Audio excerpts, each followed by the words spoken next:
Hello everyone, Girnar coaching academy या चॅनलवर तुमच्या सर्वांचं स्वागत आहे। 7.5 वर्ष अधिक 29 महिने वजा 2.5 वर्ष म्हणजे किती विचारले। तर सर्वात पहिला काय करायचं, अशा प्रकारच्या एक्झाम्पल मध्ये सर्व टर्म या महिन्यामध्ये करून घ्यायचा। आता 7.5 वर्ष म्हणजे किती महिने असतात, तर हे 7 वर्ष सेपरेट आपण घेऊया। हे 7 वर्ष आणि 7.5 म्हणजे हे 5 महिने नसतात, 7.5 वर्ष एका वर्षात असतात 12 महिने, म्हणजे हे 0.5 म्हणजे 7.5चं वरचं अर्ध किती येणार, तर 6 महिने। हे 5 नाही घ्यायचं, इथे नेहमी आपला आन्सर चुकतं। 7.5 म्हणजे 7.5 वर्ष म्हणजे 7 वर्ष 6 महिने असतात। मग आता हे पूर्ण महिन्यामध्ये, ही टर्म पूर्ण महिन्यामध्ये जर घेतली आपण, तर 7 वर्षाचे महिने किती झाले, एका वर्षाचे 12 महिने असतात।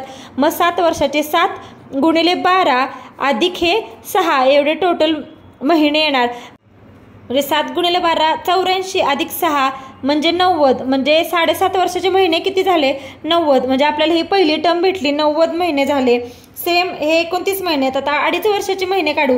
2.5 वर्ष म्हणजे किती, 2 वर्ष आणि वरचे अर्धे म्हणजे किती झाले, 6 महिने। सेम ह्याच्यासारखं अर्धे म्हणजे 6 घ्यायचे, 5 घ्यायचं नाही। म्हणजे 2 वर्षाचे महिने किती झालं, 2 गुणिले 12 म्हणजे 12 दुनी 24 अधिक हे 6 महिने म्हणजे किती झाले, 30 महिने। म्हणजे आपल्याला हे टर्म महिन्यात सापडली, हे 29 महिने दिले आणि 2.5 वर्ष म्हणजे 30। आता आपण हे सॉल्व्ह करू।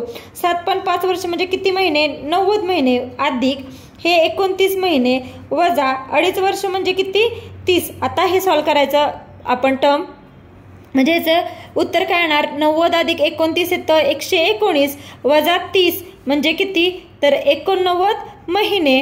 हे झालं आपलं आन्सर। पण आपल्याला पर्यायामध्ये आहे का 89 नाही, मग तेच आपण कसं करणार, 89 भागिले 12 कारण एका वर्षात किती महिने असतात, 12, म्हणून 12 ने भागायचं। म्हणजे याचं उत्तर काय येते, 12 7 84 म्हणजे 7 पूर्ण वर्ष आणि वरचे राहिलेले किती महिने राहतात, तर 5 महिने। म्हणजे उत्तर काय, 7 वर्ष 5 महिने, option number 4। Thank you for watching. Please व्हिडिओला लाईक करा, शेअर करा, कमेंट करा आणि चॅनेलला सबस्क्राईब करायला विसरू नका। आणि अशा प्रकारचे कोणत्या टॉपिकवरचे व्हिडिओ तुम्हाला पाहायला आवडतील ते कमेंट करून नक्की सांगा।